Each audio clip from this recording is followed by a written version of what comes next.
Naway sa pamamagitan ng mga salita ng Diyos na ating narinig, mapawi ang ating mga kasalanan. Amen. Palakpakan po natin ang mahal na ingkong. Kumusta ho ang mata ninyo? Kumusta po? Nagpa-check up na ho ba kayo? Hindi pa? Ano ho ang grado nyo? Baka may astigmatism kayo, ha? Sino ho may astigmatism? Ayun, meron. Sino ho yung may myopia? Myopia, ibig sabihin nearsightedness. Ano yon? Pag nagbasa ganito, yung halos halika na ang papel, ang tawag ho doon myopia. Sino ho meron ditong hyperopia? Ano yon? Farsightedness. Pag nagbasa, galit sa papel.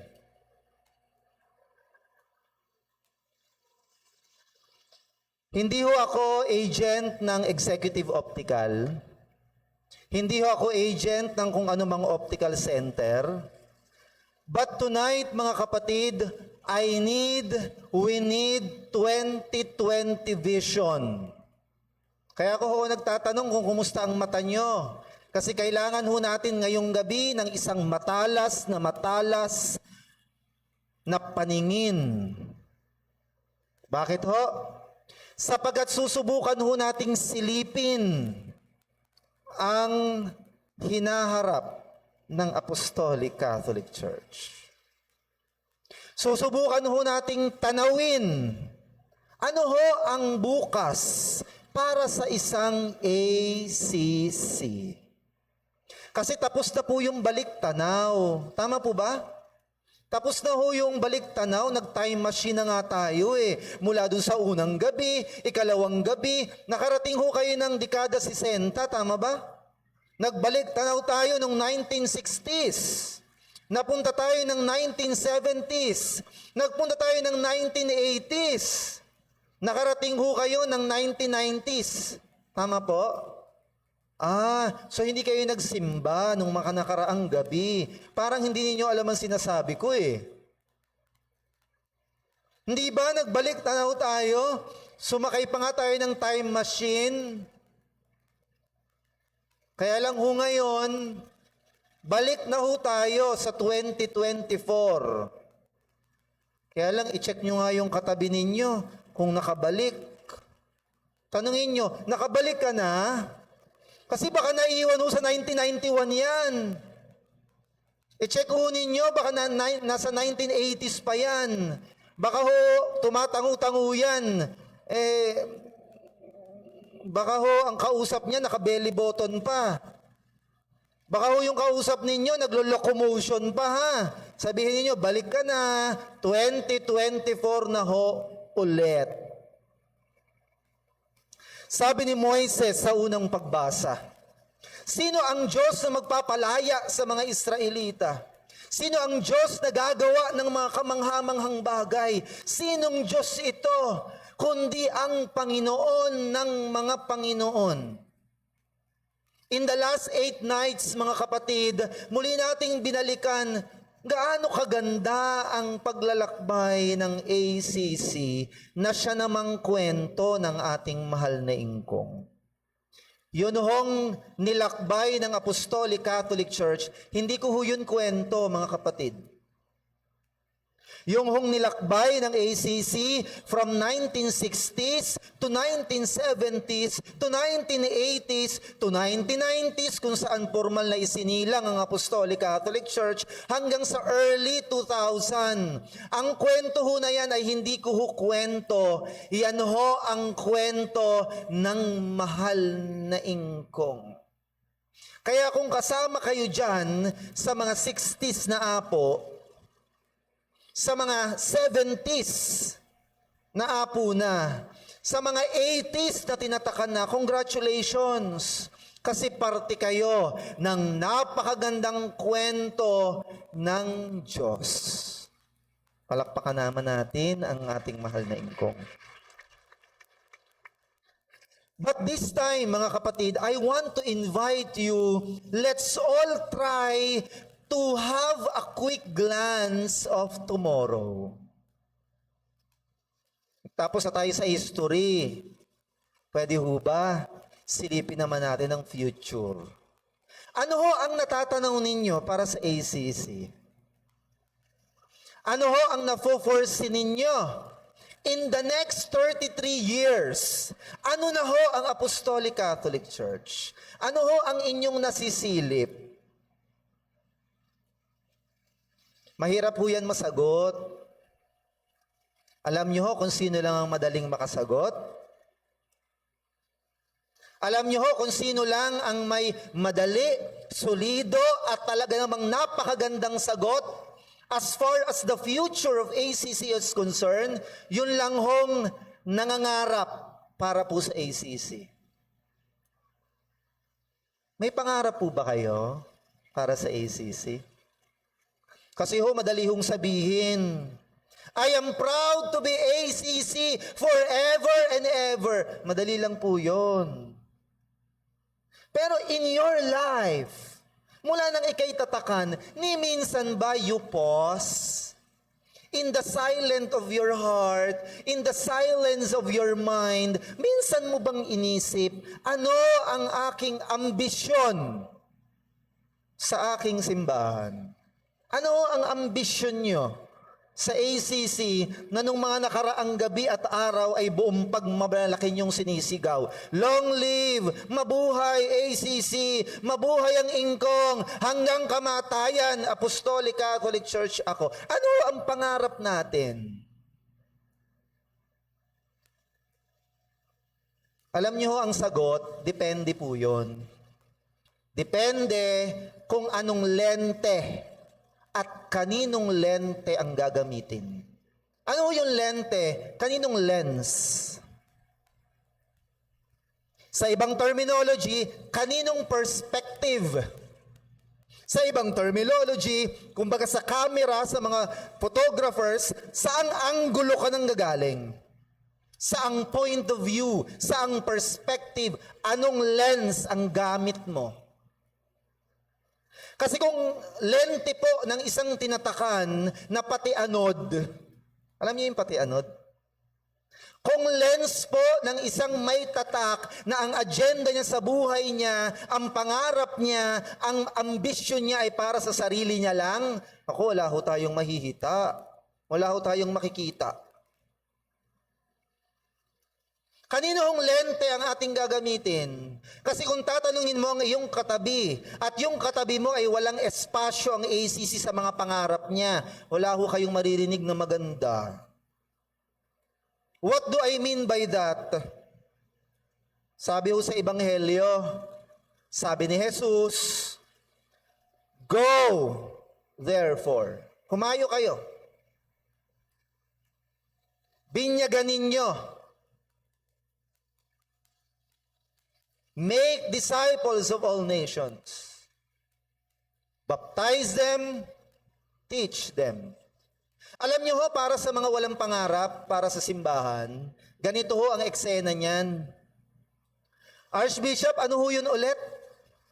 Ano ho ang sabi ni Jesus? Humayo? Ay, hindi po ako available. Busy po ako. Ano nga ho yun, Archbishop?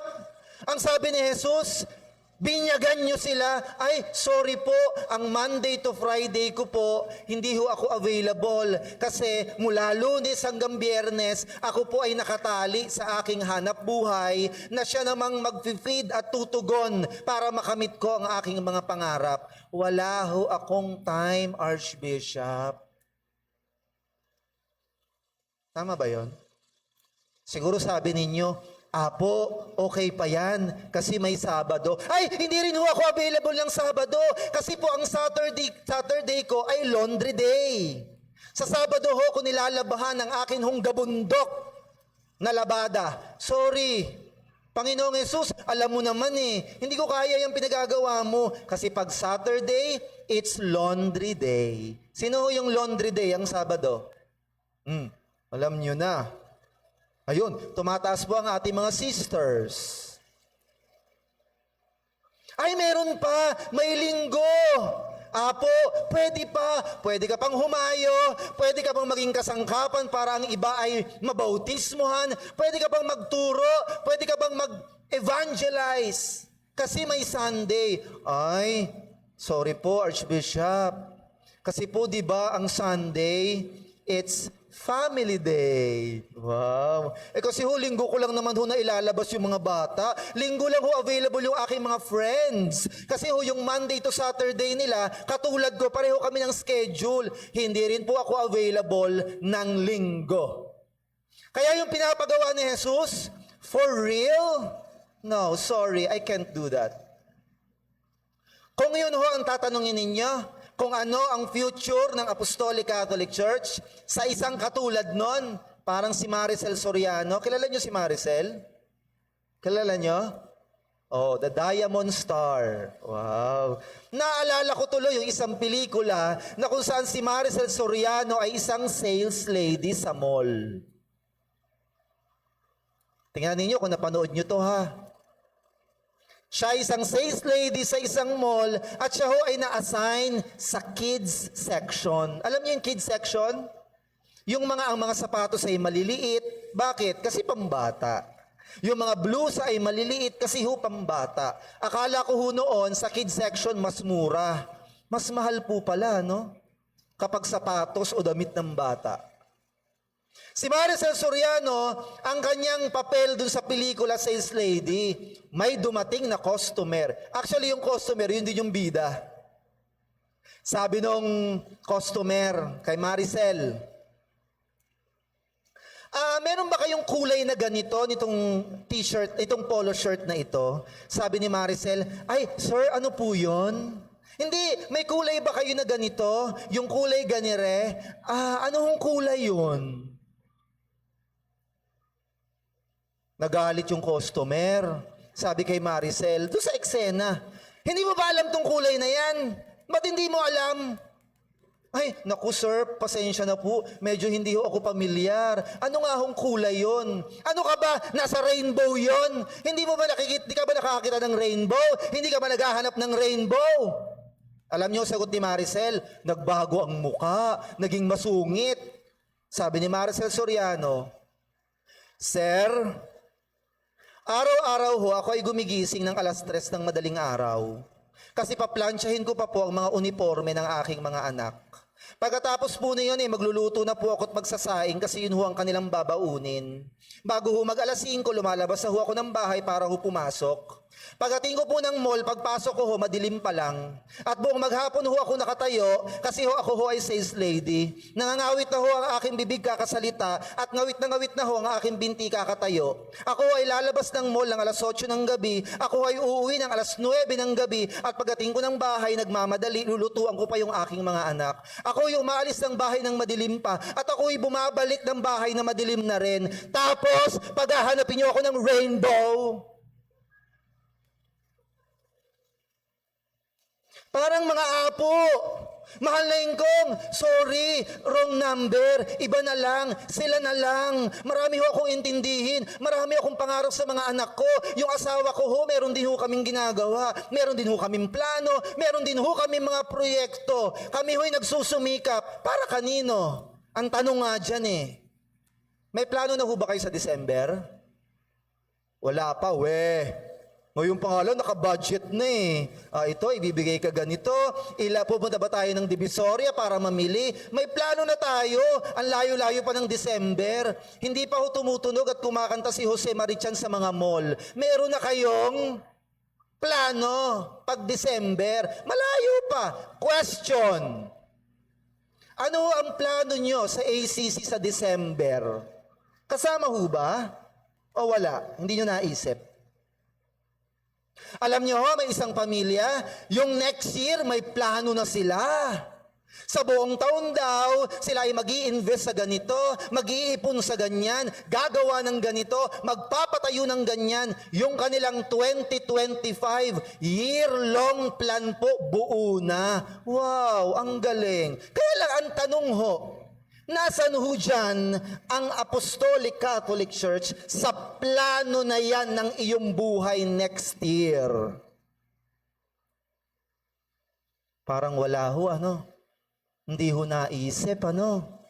Tapos, ang lakas ng loob ng isang Archbishop Telesforo na ito na magsabing, I am ACC, forever ACC. Hindi na lang binabanggit Nanay Carlota, kinakanta pa.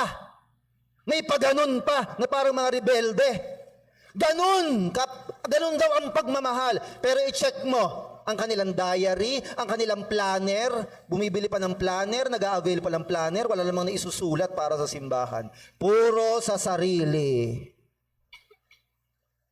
Archbishop, masama ho bang mag-ambisyon? Hindi po.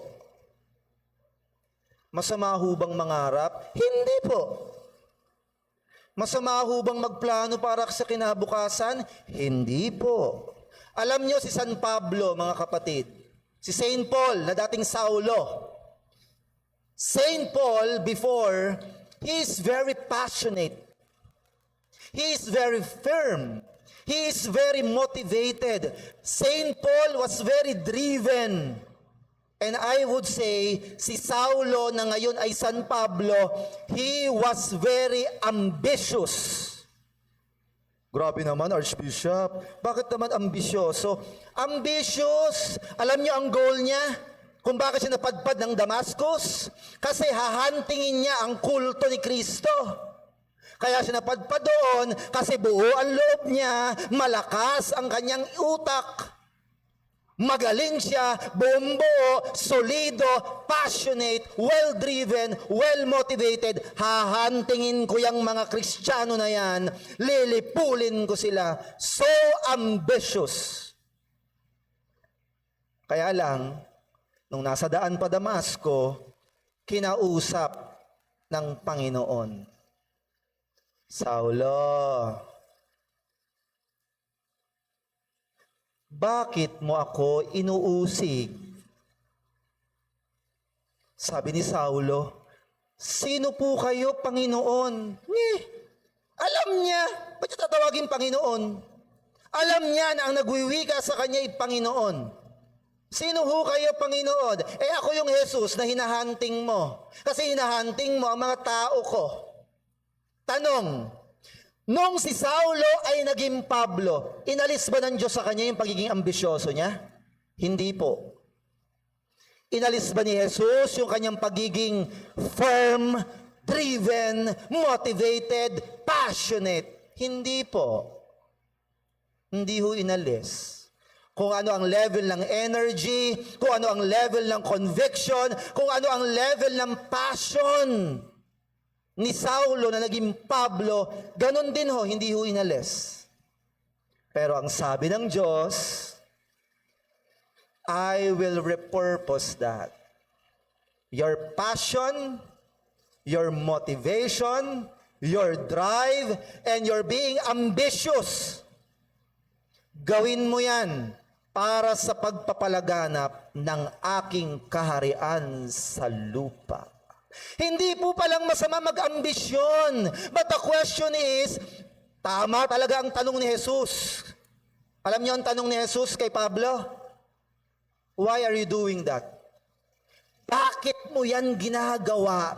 And that's the ultimate question for all of us, mga kapatid. Yang iyong pagpupunyagi para sa iyong sarili, para sa iyong pamilya. Tanong ni Jesus kay Pablo, which is the same question for all of us. Para saan ho yan?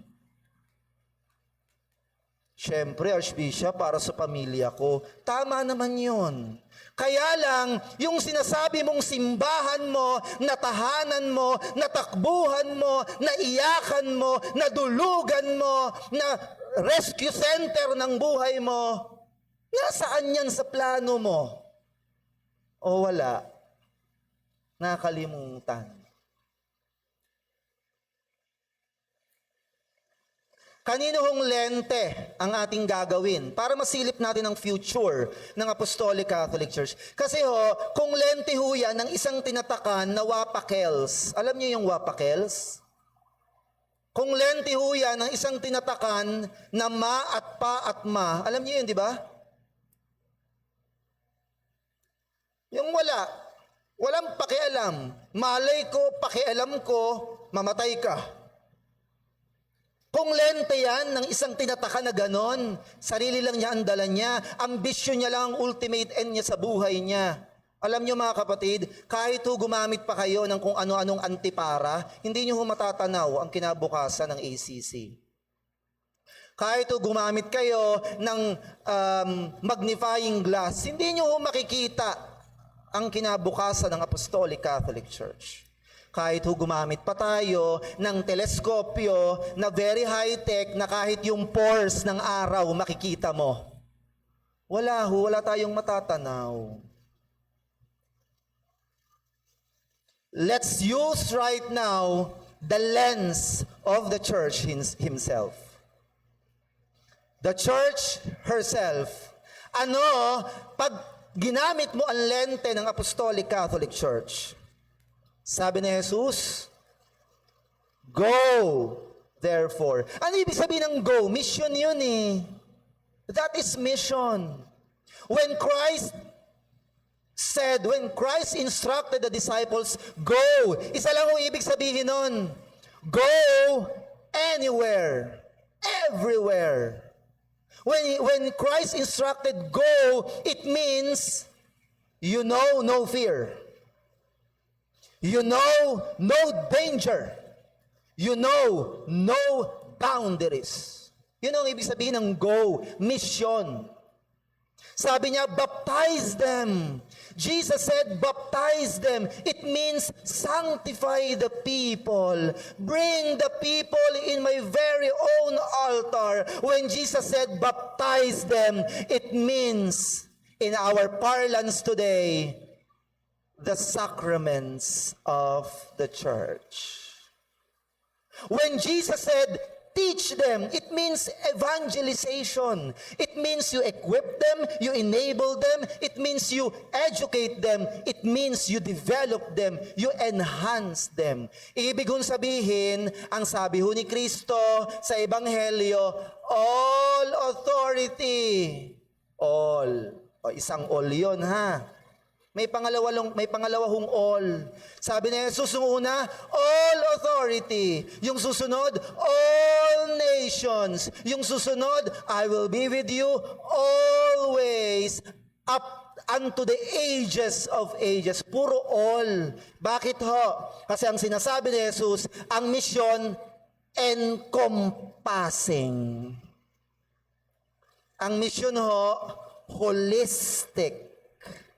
Ang mission ho, all-embracing. It means widespread. From the lens of ACC, our future, ACC will be encompassing. ACC will be holistic.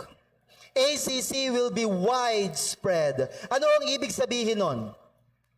That ingkong, ang banal na pangalan ng ingkong, the holy name of ingkong in the near future of ACC will be uttered by all lips in the world.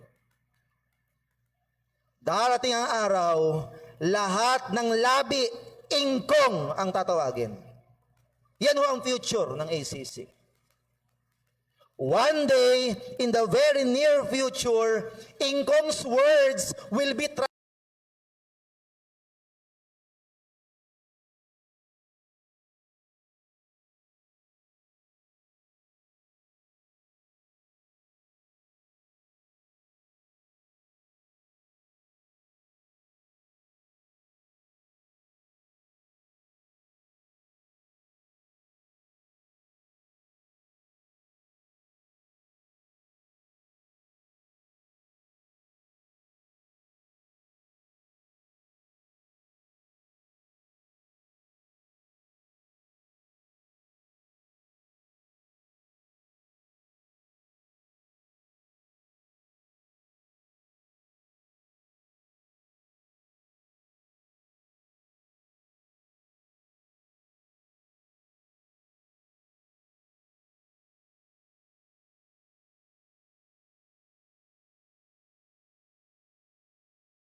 yan pa ay mula sa Mozambique, kahit yan pa ay galing sa Zimbabwe, o kaya isang Icelandic, maiintindihan niya, mararamdaman niya, mapepenetrate siya ng mga salita ng ingkong. One day, yang altar na iyan ay dudumugin ng mga world leaders. Archbishop, sigurado ka? Sigurado po ako. Bakit? Kasi ho, ang ingkong ko, ang ingkong ng ACC, ang ingkong ho natin, gusto ko ho ipaalala ha. Ang mahal na ingkong ay ingkong hindi lang po ng mga Pilipino. Ang mahal na ingkong ay hindi lang Diyos ng mga Kapampangan. Hindi lang ho siya Diyos ng mga Ilocano. Nakatingin ako doon kasi ando ng mga Ilocano. Ang ingkong ay hindi lang Diyos ho ng mga Cebuano, ng mga Bisaya, ng mga Bicolano, ng mga Manileño, ng mga Tagigenyo, ng mga Pasigueño, hindi ho. Kasi kung ang ingkong mo ay pang Pilipinas lang, kung ang ingkong mo ay pang barangay lang, hindi ho siya totoong Espiritu Santo. Sapagat ang ingkong na sinasamba natin ay ang Espiritu Santong gumabay sa mga Israelita. Siya rin po ang Espiritu Santong gumabay sa mga patriarka, ang kumausap sa mga propeta, ang gumabay sa mga hari, ang gumabay sa mga apostol, ang gumagabay sa atin at siyang sasama din po at gagabay sa kinabukasang henerasyon. One day in the near future, world leaders coming from various spectrums, industries, and fields will seek beloved ingkong's wisdom. They will seek beloved ingkong's blessing. They will seek beloved ingkong's guidance. Darating ho ang araw, baka hindi na ho tayo makalapit sa altar ng mahal na ingkong. Kasi kailangan nyo na hong pumila ng pagkalayo-layo at kilo-kilometro. Dahil pag nagsimula ng dumating, sila na mga tinatawag na ngayon ng Espiritu Santong ito. Baka ho tayong mga nakaupo sa unahan, nandun na ho tayo sa pinakalikuran. And don't let that happen. Darating ho ang araw, ACC will be partaking in shaping the life of the world. Darating ho ang araw, ACC will be tapped. ACC will become the primary key players in shaping the world.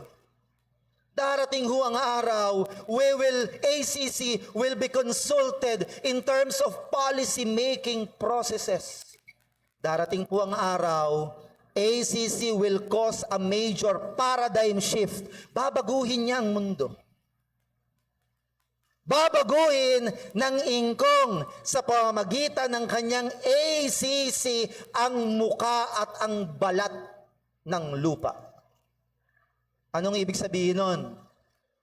Na ang mundo, we will live in the kind of world that knows Him. The kind of world that know ingkong. The kind of world that knows His name. The kind of world that ingkong prevails.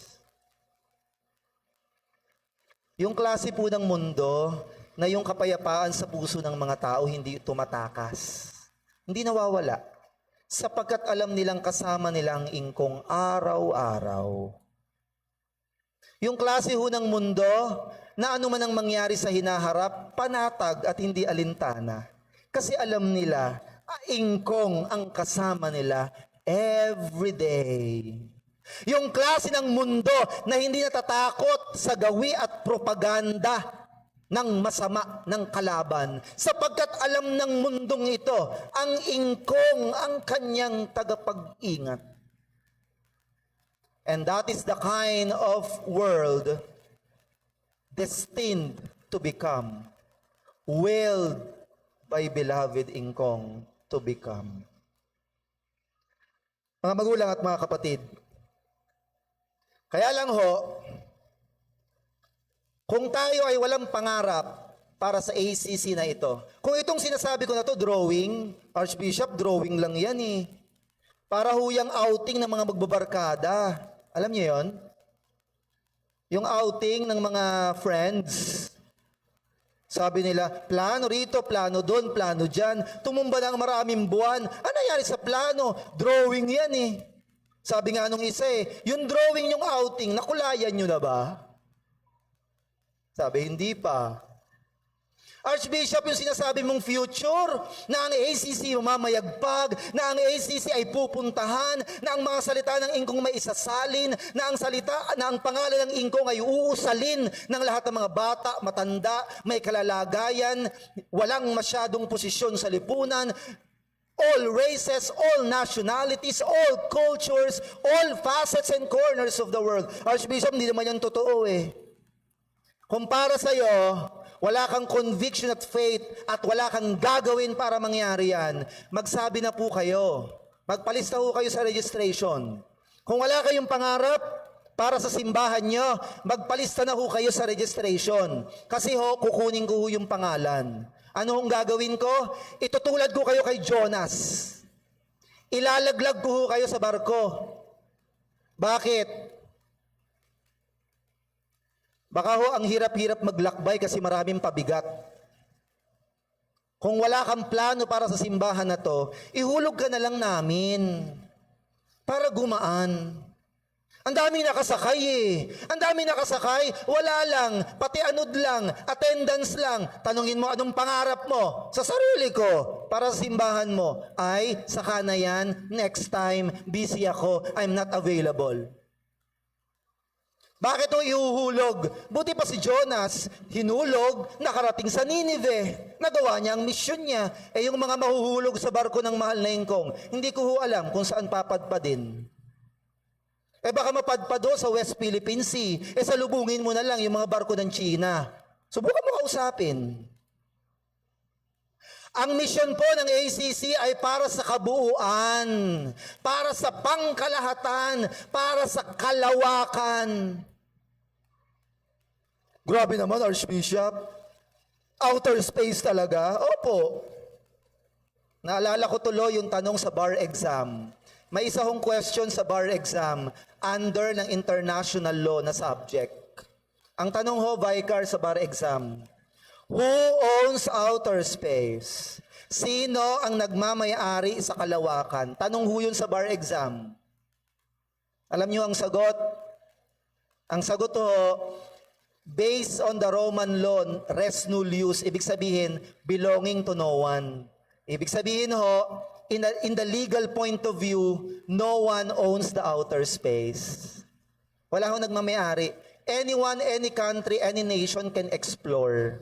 Yun ho yung res nullius, belonging to no one. That there is no one who can claim sovereignty in space. Wala raw hong tao na maaaring magmay-ari sa kalawakan. Tama naman po yung Roman law. Pero, ang tao, hindi niya pagmamayari. Pero pagmamayari ng Diyos. Amen? Huwag niyong sasabihin, Archbishop, yung kalawakang sinasabi mo, it is outside the commerce of men, sabi sa batas, ng tao. Pero sa Diyos, sakop niya lahat yan. Kaya kung may taho sa kalawakan, gusto niyong akayin, akayin niyo na. Pwede po, wala hong bayad. Grabe naman, Archbishop, pupunta pa kami ng outer space? Hindi, antayin niyong bumalik. Kayo naman eh.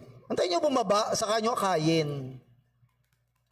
Ang Apostolic Catholic Church, hindi ho tayo dapat nahihirati sa bilang na to. Dapat tayo ay nag-uumapaw. Dapat yung buong EDSA mula monumento hanggang Pasay, dapat puno yan ng mga tinatakan. Dapat lahat ng tao, kilala ang ingkong, binabanggit ang ingkong, sinasamba ang ingkong. If that's not your dream, kung hindi yan ang pangarap mo para sa ACC mo, magsabi ka na, ihuhulog ka namin.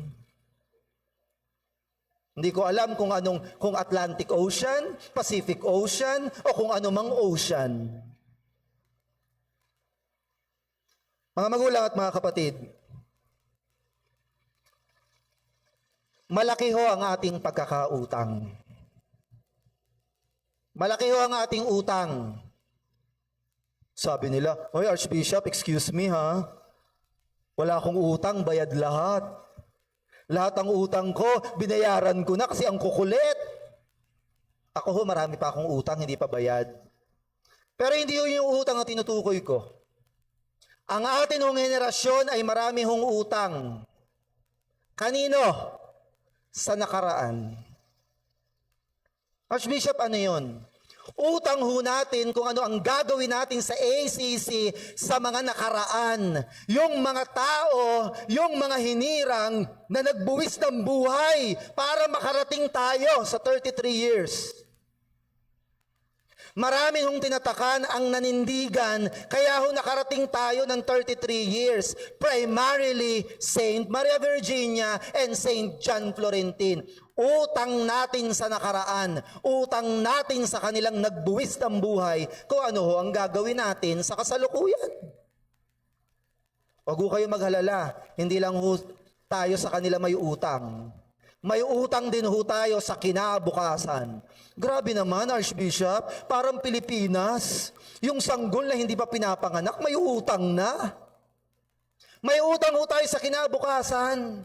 Bakit? Kasi yung mga kaapu-apuhan ninyo na hindi pa ho isinisilang sa daigdig. Tanong, meron ba silang ACC-ing kamumulatan?